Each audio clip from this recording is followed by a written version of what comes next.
है प्रचंड, बोल मस्तकों के झुंड, आज जंग। गाइस आप सभी का स्वागत है हमारे YouTube channel learning is our success पर।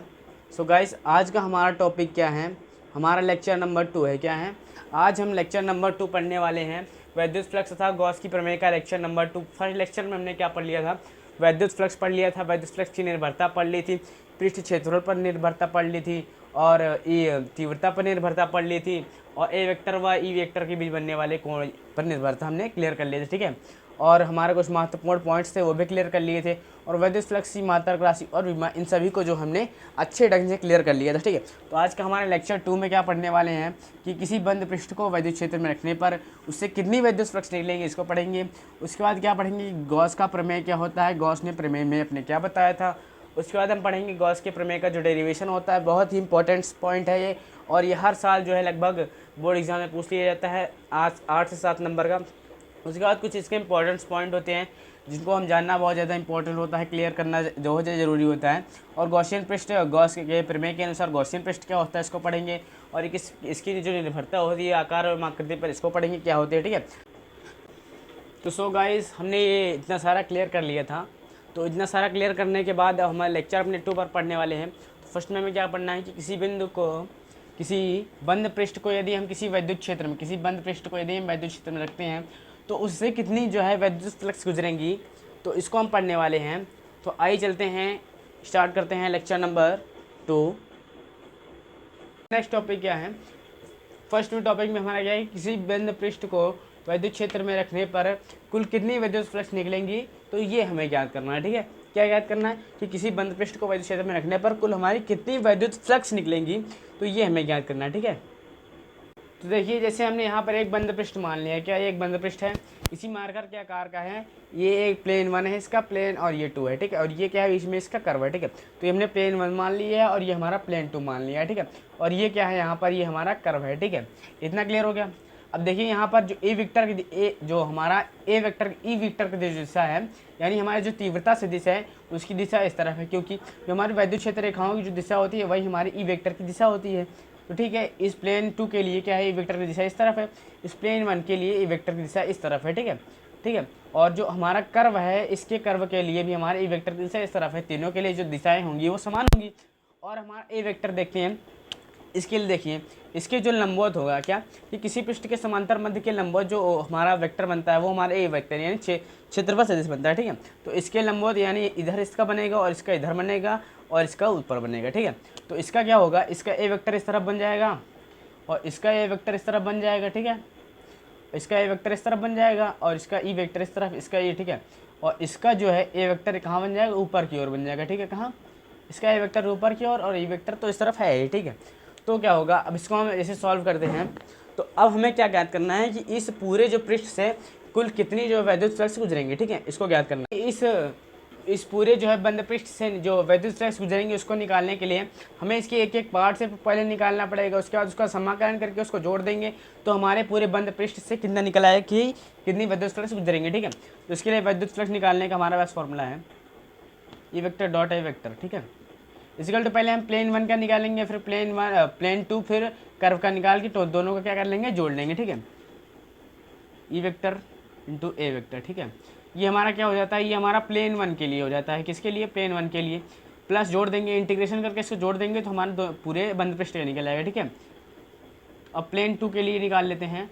ठीक है, क्या ये क्या है हमारा, ये प्लेन 2 के लिए मान लिया। ठीक है, हमने ये प्लेन 2 के लिए प्लस, और ये हमारा क्या हो जाएगा, कर्व के लिए। ठीक है, ए वेक्टर डॉट ए वेक्टर। ठीक है, और ये हमारा क्या, कर्व के लिए आ जाएगा। ठीक है, किसके लिए, कर्व के लिए। तो अब आगे इसको सॉल्व करते हैं, ये हमारा प्लेन 1 है, ये प्लेन 2 है। ठीक है, तो इसको सॉल्व करेंगे तो ये हमारा क्या हो जाएगा, ये हमारा हो जाएगा, इसको समाकलन करें, ई तो कॉन्स्टेंट हो जाएगा, ई डी ए कॉस थीटा हो जाएगा ई डी ए कॉस थीटा, और कॉस थीटा का मान यहाँ पर कितना हो जाएगा, प्लेन 1 में देखिए, प्लेन 1 में दोनों जो ए वेक्टर और ई वेक्टर की जो दिशा है दोनों विपरीत है, यानी 180 अंश होगा। ठीक है, कितना होगा, 180 अंश। इसको हमने लेक्चर 1 में बताया है आपको अच्छे से। ठीक है, उसके बाद फिर प्लेन 2 के लिए देखते हैं क्या हो जाएगा, यहाँ पर इसको सॉल्व करने पर क्या आ जाता है, E D A cos theta आ जाता है। ठीक, क्या हो जाता है, E D A cos theta का मान कितना है, प्लेन 2 में थीटा का मान कितना है, दोनों ई वेक्टर और ए वेक्टर दोनों दिशा क्या है, समांतर है, यानी 0 अंश है। ठीक है, 0 अंश है। और कर्व हम देखते हैं, इसको सॉल्व करने पर क्या आ जाता है, E D A cos theta. ठीक है, ई डी ए कॉस यहाँ पर थीटा का मान कितना है 90 आंसर, ठीक है। कर्व में क्या है, ई वेक्टर की दिशा इस तरफ और ए वेक्टर की दिशा ऊपर की ओर, यानी 90 आंसर, ठीक है, 90 आंसर।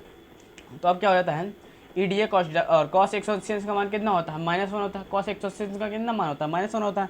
तो क्या हो जाता है हमारा ई ए इंटू -1 हो जाता है, और प्लस ये कॉस 0 का मान कितना होता है, 1 होता है। कॉस 0 का मान कितना होता है, 1 होता है, ठीक है।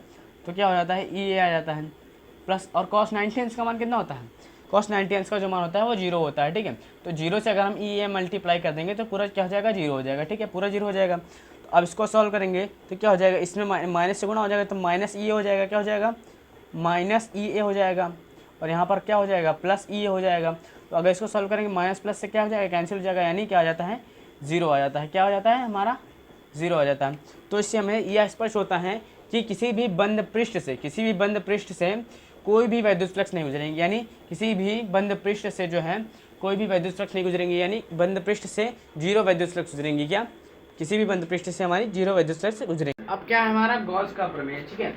गॉस का प्रमेय क्या है, ठीक है, इसको देखते हैं कि गॉस का प्रमेय क्या होता है। गॉस ने अपने प्रमेय में क्या बताया था, गॉस ने अपने प्रमेय में बताया था कि आप किसी भी बंद पृष्ठ को लीजिए, कि किसी भी बंद पृष्ठ से जो जितने भी वैद्युत फ्लक्स गुजरती हैं, यानी किसी भी बंद पृष्ठ से होकर गुजरने वाली वैद्युत फ्लक्स, यानी कि किसी भी बंद पृष्ठ, चाहे ऐसा कोई बंद पृष्ठ हो, चाहे ऐसा कोई बंद पृष्ठ हो, चाहे ऐसा हो, चाहे ऐसे किसी भी प्रकार का बंद पृष्ठ हो, उस बंद पृष्ठ से गुजरने वाली जो भी वैद्युत फ्लक्स होंगी, क्या, जो भी वैद्युत फ्लक्स होंगी, वह जो वैद्युत फ्लक्स होंगी वे उस बंद पृष्ठ, जो भी बंद पृष्ठ होगा उस बंद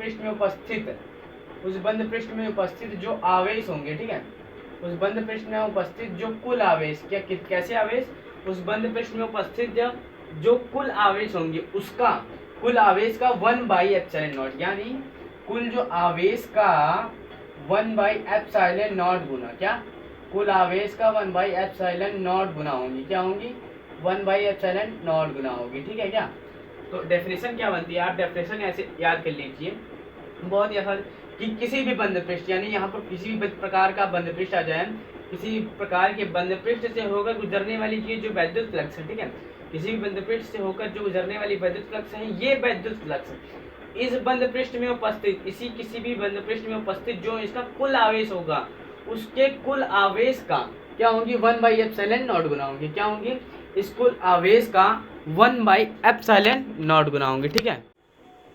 अब क्या है, हम गॉस के प्रमेय को एक बार अच्छे से पढ़ लेते हैं, क्या, कि किसी बंद पृष्ठ से निर्गत फ्लक्स उस बंद पृष्ठ में उपस्थित कुल आवेश का 1/ε0 गुना होती है, यानी कि जो बंद पृष्ठ में कुल आवेश होगा उसका जो निर्गत फ्लक्स रहेगी, जो फ्लक्स निकलेगी वो उस आवेश का 1/ε0 गुना होगी, क्या होगी। तो ये हमने जो है गॉस का प्रमेय हो गया। अब गॉस के प्रमेय का जो डेरिवेशन होता है, अब उस डेरिवेशन को देखते हैं, ठीक है। क्या करने वाले हैं, अब हमारा गॉस का प्रमेय का जो डेरिवेशन होगा उसको सॉल्व करेंगे। कि गॉस ने क्या बताया था कि आप किसी भी प्रकार के बंद पृष्ठ को ले सकते हैं, ठीक है। तो हम यहाँ पर सबसे सर्वप्रथम क्या ले लेते हैं, सर्कल ले लेते हैं, ठीक है। ये हमारा सेंटर पॉइंट है, यहाँ से बीच की दूरी आ रहा है, ठीक है। तो यहाँ से हम कोई भी वैद्युत फ्लक्स गुजारेंगे तो उसकी ई वेक्टर की जो दिशा होगी वो हमारी इस तरफ हो जाएगी, ठीक है। तो मान लीजिए हमारा एक सर्कल है, तो इसके जो केंद्र से ही इसके जो लंबवत जो आएगा वही हमारा ए वेक्टर होगा, तो इसके ए वेक्टर की जो दिशा हो जाती है वो इस तरफ हो जाती है, ठीक है। ए वेक्टर और ई वेक्टर की दिशा एक तरफ हो गई। तो अब ये सोचिए यहाँ पर जो थीटा का कॉस थीटा का जो मान बनेगा, यहाँ पर थीटा का मान कितना बनेगा, थीटा का मान यहाँ 0 अंश करेंगे, क्योंकि जो दोनों की जो दिशाएं हैं एक दूसरे के समांतर है, ठीक है। इतना क्लियर हो गया, थीटा का मान 0 अंश क्यों बन रहा है, ठीक है। दोनों की जो दिशाएं हैं समांतर है, इसलिए थीटा का मान यहाँ पर 0 अंश बन रहा है। तो हमें प्रूव क्या करना है, तो हमें किसी भी वैद्युत फ्लक्स निकालने के लिए क्या होता है कि हमें phi E is equal to, ठीक है, वैद्युत फ्लक्स क्या निकालने के लिए हमें क्या होता है, E vector dot A vector, ठीक है। हम वैद्युत फ्लक्स निकाल लेते हैं। तो गॉस के प्रमेय से हमें क्या पता लगा है कि हम इसके बिना भी हम क्या करते हैं, Q/ε0 से पता लगा सकते हैं कि इससे कितनी वैद्युत फ्लक्स गुजरेगी, ठीक है। इसे हमें क्या करना है, प्रूव करना है, ठीक है। क्या करना है, इसे हमें क्या है, प्रूव करना है, ठीक है। आपने गॉस का प्रमेय तो पढ़ ही लिया है, तो आपके सामने लिखा हुआ है गॉस का प्रमेय, अच्छे से पढ़ लीजिएगा, ठीक है। इसे हमें प्रूव करना है।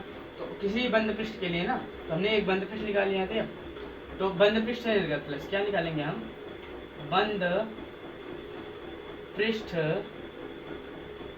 से निर्गत फ्लक्स, क्या बंद पृष्ठ से निर्गत फ्लक्स, ठीक है। तो हम निकाल लेते हैं, ठीक है। E vector dot A vector, इसे हम प्रूव करना है इक्वल टू क्या, close integration E vector dot A vector. इसे सॉल्व करेंगे तो क्या बन जाएगा हमारा, ई डी ए कॉस थीटा बन जाएगा। क्या बन जाता है, E D A cos theta बन जाता है, ठीक है, थीटा बन जाता है। अब यहाँ पर देखिए कॉस थीटा का मान कितना दिया, कॉस थीटा का मान 0 दे दिया। जिस सॉल्व करते हैं तो हमारा क्या हो जाता है, ई ए हो जाता है। क्या हो जाता है, ई ए। कॉस थीटा का मान कितना है, 0 अंश है, और कॉस 0 अंश का मान कितना होता है, क्या होता है, कॉस 0 अंश का मान 1 होता है, ठीक है। कॉस 0 अंश का जो मान होता है वो 1 होता है, ठीक है, ये आपको पता होना चाहिए, ठीक है। कॉस 0 अंश का मान होता है इंटू 1 कर देंगे, कोई फर्क नहीं पड़ेगा, ठीक, ई ए बचेगा। अब देखिए अभी हमें क्या करना है, तो हमें ई इक्वल टू एक फॉर्मूला पता है फर्स्ट चैप्टर से, 1/4πε0 into Q by R square, ये हमें फॉर्मूला पता है। और ए इक्वल टू यहाँ पर हमारा क्या है, वृत्त ले लिया हमने, तो सर्कल का जो एरिया होता है वो क्या, सर्कल का जो एरिया होता है वो 4πr² होता है, ठीक है। सर्कल का एरिया हमारा 4πr² होता है, और ई स्क्वायर बराबर हमारा फॉर्मूला क्या होता है फर्स्ट चैप्टर से, 1/4πε0 into Q by R square. अब इसको जो हम यहाँ पर रख देते हैं, ठीक है, इसको जो हम यहाँ पर दोनों को रख देंगे तो क्या हो जाएगा, ठीक है, 1/4πε0 into Q by R square. अब यहाँ पर ए का मान रखते हैं 4πr² हो जाता है, आर स्क्वायर से आर स्क्वायर ये वाला कैंसिल हो जाता है, और यहाँ से ये 4π से 4π कैंसिल हो जाता है, तो हमारा बचता क्या है, क्यू बाई एप्सिलॉन, ठीक है। तो हमारा क्या बचता है यहाँ पर, क्यू बाई एप्सिलॉन, ठीक है। तो क्या यहाँ इसलिए यही हमें प्रूव करना था, ठीक, क्या प्रूव करना था, हमें यही प्रूव करना था, क्या हो गया, प्रूव हो गया, ठीक है। इतना इक्वल टू हमारा क्या आ गया है, क्यू बाई एप्सिलॉन, ठीक है, क्या आ गया है, क्यू बाई एप्सिलॉन, क्या हो गया है, प्रूव हो गया है, ठीक है, क्या हो जाता है, प्रूव हो जाता है, ठीक है। अब इसके आगे हम इसके क्या पढ़ेंगे कि गॉस के प्रमेय का जो डेरिवेशन हो गया, डेरिवेशन तो हो गया, तो अब इसके जो निगमन हो गया है, अब इसके जो इंपॉर्टेंस पॉइंट है वो पढ़ेंगे, ठीक है। क्या पढ़ेंगे, कुछ इंपॉर्टेंस पॉइंट पढ़ेंगे। हमारा इंपॉर्टेंस पॉइंट क्या है, क्या हमारा जो इंपॉर्टेंस पॉइंट है, देखिए कि किसी भी बंद पृष्ठ से परिबद्ध कुल आवेश, यानी अगर आपको कह दिया जाए कि आपको कुछ आवेश दे दिए जाए किसी बंद पृष्ठ में कि उसमें कुल कितने आवेश हैं, तो उसका अर्थ क्या होगा, उसका अर्थ क्या होगा कि जो बंद पृष्ठ के अंदर स्थित कुल आवेश होती है उनका जो बीजगणितीय योग होगा वही परिबद्ध कुल आवेश कहलाएंगे। क्या, जो बंद पृष्ठ में जो आवेश कुल होंगे वही उनके जो परिबद्ध कुल आवेश कहलाएंगे, ठीक है। जैसे हमारे ये हमने एक पृष्ठ ले लिया है, जैसे मान लीजिए +2 क्यू है, यहाँ पर चार्ज है, यहाँ पर आवेश है, यहाँ पर -2 क्यू है, यहाँ पर +1 है, 1 क्यू है यानी क्यू है, यहाँ पर -3 क्यू है, यहाँ पर -2 क्यू है, ठीक है। अगर पूछ लिया जाए इनमें परिबद्ध कुल आवेश यानी बंधे हुए जो कुल आवेश हैं ये क्या है, तो ये जो आवेश होंगे ये आपके पृष्ठ के अंदर आवेश जो होंगे स्थित आवेश, ये आवेशों का क्या होगा, बीजगणितीय योग होगा, वही हमारे परिबद्ध कुल आवेश कहलाएंगे, ठीक है। ये क्वेश्चन पूछ लिया जाता है, ठीक है, एग्जाम्स में आ जाता है ऐसे क्वेश्चन 2-3 नंबर का। इसको हम बीजगणितीय योग करेंगे, पहले लिखेंगे +2 क्यू, प्लस वाला लिख लेंगे, ठीक है। फिर उसके बाद +q है, ठीक है, +q, फिर माइनस में लिखेंगे -2 क्यू, फिर -2 क्यू, फिर -3 क्यू, ठीक है। ये हमारा है, यहाँ पर +3 क्यू ये आ जाएगा, और इसको अगर जोड़ लेंगे 4 3 7 -7 क्यू आ जाएगा, ठीक है, कितना, -7 क्यू आ जाएगा। तो इसको यहाँ पर सॉल्व करेंगे तो हमारा क्या आ जाएगा, ठीक है, यहाँ पर आ जाएगा -4 क्यू, ठीक है। तो इसका राइट आंसर क्या हो जाएगा, -4 क्यू, ठीक है। ये एक इंपॉर्टेंट पॉइंट था। और अगर आपको सेकंड इंपॉर्टेंट पॉइंट क्या है कि यदि हम किसी भी काल्पनिक बंद पृष्ठ में, यदि कोई काल्पनिक कल्पना किए हुए किसी बंद पृष्ठ में अगर हम n डाइपोल को रख देते हैं उससे कितनी वैद्युत फ्लक्स गुजरेगी, यानी यहाँ पर शून्य वैद्युत फ्लक्स गुजरेंगे। कैसे, मान लीजिए हमने ये कोई भी बंद पृष्ठ ले लिया है, ठीक है, ये बंद पृष्ठ काल्पनिक है, इसको हमने मान लिया, ठीक है। और यहाँ अगर डाइपोल रखते हैं तो डाइपोल में एक तरफ +q चार्ज होता है, एक तरफ -q चार्ज होता है। इसके कारण क्या हो जाएगा, यहाँ पर जो शून्य हो जाएगा, कितना प्लस माइनस कितना हो जाता है, शून्य होता है, जिस कारण से इसमें कोई भी वैद्युत फ्लक्स नहीं गुजरेंगे। तो ये थी आपको कुछ इंपॉर्टेंट पॉइंट्स। अब पढ़ेंगे हम गॉसियन पृष्ठ और गॉसियन पृष्ठ की निर्भरता, ठीक है। क्या पढ़ेंगे, गॉसियन पृष्ठ, ठीक। गॉसियन पृष्ठ की बात करें कि गॉसियन पृष्ठ क्या होता है, देखते हैं कि आवेशों को परिबद्ध ढकने वाला वह पृष्ठ, ठीक है, आवेशों को परिबद्ध ढकने वाला वह पृष्ठ का वह काल्पनिक पृष्ठ गॉसियन पृष्ठ कहलाता है। क्या कि आवेशों को वह काल्पनिक पृष्ठ जो परिबद्ध ढक ले वही गॉसियन पृष्ठ कहलाता है, ठीक है। जैसे यहाँ पर +2q चार्ज है, यहाँ पर -3q चार्ज है, यहाँ पर 2q चार्ज है माइनस में, यहाँ पर माइनस में या प्लस में मान लीजिए q चार्ज है, ठीक है। तो इसको जो भी परिबद्ध किसी भी प्रकार का पृष्ठ यानी ऐसे अगर ढक ले रहा है तो ये आपका गॉसियन पृष्ठ कहलाएगा। यहाँ पर 2q चार्ज है, यहाँ पर -3q चार्ज है, अगर आपको यहाँ पर कुछ इस प्रकार का जो पृष्ठ है, काल्पनिक पृष्ठ, ये ढक ले रहा है तो ये क्या कहलाएगा, आपका गॉसियन पृष्ठ कहलाएगा। ठीक है, तो कहने का क्या मतलब है कि गॉसियन पृष्ठ बस आवेशों को परिबद्ध ढक ले, वही पृष्ठ क्या कहलाएगा, हमारा गॉसियन पृष्ठ। परिबद्ध का क्या मतलब है, पूर्ण रूप से अच्छे से ढक ले। ठीक है, और इसका कोई आकार आकृति कुछ भी हो सकती है। जैसे मान लीजिए इसकी आकार इस तरफ है, ठीक है, इसका आकार इस तरफ है, इसका आकार इस तरह है। ठीक है, दोनों का आकार क्या है, अलग अलग है। ठीक है, आकार एवं आकृति कुछ भी हो सकती है। ठीक है, आकार का मतलब आप समझ रहे हैं ना, ये हम कैसे करें। ठीक है, आकार भी कुछ हो सकता है और आकृति भी कुछ हो सकती है। यानी मान लीजिए यहाँ पर ये वाला अगर हम दो आवेश बनाते हैं, मान लीजिए यहाँ पर इस प्रकार का जो हमारे पास ये एक पृष्ठ है। ठीक है, यहाँ पर हमारा 2q चार्ज है, यहाँ पर -3q चार्ज है। अब मान लीजिए हमें यही पृष्ठ नहीं चाहिए, मान लीजिए ये पृष्ठ तो हमारा ठीक है, अब इसकी जो आवेश है जिसके अंदर, उनकी स्थिति को भी बदल सकते हैं। ठीक है, जो आवेश की निर्भरता है, गॉसियन पृष्ठ की जो निर्भरता है वो इसी पर डिपेंड है। ठीक है, इसमें जो हम किसी भी प्रकार का ये पृष्ठ ले लिए, इस पृष्ठ में हम आवेशों को कहीं भी रख सकते हैं, चाहे यहाँ पर 2q चार्ज रख दें, चाहे यही 2q चार्ज हम यहाँ पर +2q चार्ज यहीं पर उठा कर रख दें, और चाहे हम यहाँ यहीं पर रख दें। ठीक है, इस आवेशों को भी हम चाहे इस पृष्ठ में चाहे जहाँ रख सकते हैं, और ये पृष्ठ जो है किसी भी आकार एवं आकृति का हो सकता है। ठीक है, चाहे आपका ये इस प्रकार हो, चाहे आपका त्रिभुज की तरह हो, चाहे ये आपका आयत की तरह हो, किसी भी प्रकार का, चाहे आपका घन की तरह भी ये हो सकता है। ठीक है, किसी भी प्रकार का यह पृष्ठ हो सकता है। ठीक है, तो वही गॉसियन पृष्ठ कहलाता है। ठीक है, आवेशों को परिबद्ध ढकने वाला पृष्ठ, काल्पनिक पृष्ठ क्या कहलाता है, गॉसियन पृष्ठ कहलाता है। ठीक है, तो गॉसियन पृष्ठ की डेफिनेशन क्या है, गॉसियन पृष्ठ की अगर आप डेफिनेशन देखें कि आवेशों को परिबद्ध वह काल्पनिक पृष्ठ, आप डेफिनेशन देख लीजिए, वह काल्पनिक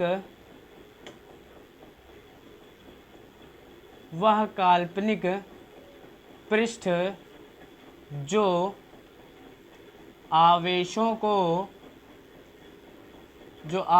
को परिबद्ध क्या कर ले, ढक ले। ठीक है, जो आवेशों को परिबद्ध ढक ले। ठीक है, वह काल्पनिक पृष्ठ जो आवेशों को परिबद्ध ढक ले, वही पृष्ठ क्या कहलाता है, गॉसियन पृष्ठ कहलाता है। ठीक है, परिबद्ध का मतलब होता है पूर्ण रूप से ढक ले, वही पृष्ठ हमारा गॉसियन पृष्ठ कहलाता है। ठीक है, और गॉसियन पृष्ठ की निर्भरता क्या थी, आकार एवं आकृति पर, क्योंकि उसका आकार किसी भी प्रकार का हो सकता है, चाहे वो घन का हो, चाहे बेलन का हो, चाहे इस प्रकार का हो, चाहे किसी भी प्रकार का हो। और इसमें जो है आवेशों की स्थिति भी चेंज हो सकती है। ठीक है, इसमें आवेशों की स्थिति भी चेंज हो सकती है, चाहे हम यहाँ पर q चार्ज यहाँ रख दें +q चार्ज, चाहे +q चार्ज यहाँ रख दें। ठीक है, यही q चार्ज, और चाहे यही q चार्ज हम +q चार्ज यहीं पर रख दें। ठीक है, इसकी स्थिति भी कहीं भी हो सकती है और ये किसी भी एक प्रकार का हो सकता है। ठीक है, सो गाइस आज का हमारा लेक्चर 2 था, लेक्चर 2 सिर्फ इतना था। ठीक है, आज हमने इतना क्लियर कर लिया, तो हमारे लेक्चर सेकंड में हम बहुत ही कुछ इंपॉर्टेंस, जो हमारे सेकंड चैप्टर के जो डेरिवेशंस हैं, जो अनुप्रयोग हैं, जो एप्लीकेशन है, उसको लाने वाले हैं। तो सो गाइस अगर आपको वीडियो अच्छी लगी हो, गॉसियन पृष्ठ समझ में आ गया हो, आप अपने उन्हीं दोस्तों को शेयर कीजिए जो भी आपकी तरह पढ़ने लिखने वाले हों। तो सो गाइस अगर आपको वीडियो अच्छी लगी हो तो लाइक शेयर कमेंट जरूर कीजिएगा। धन्यवाद।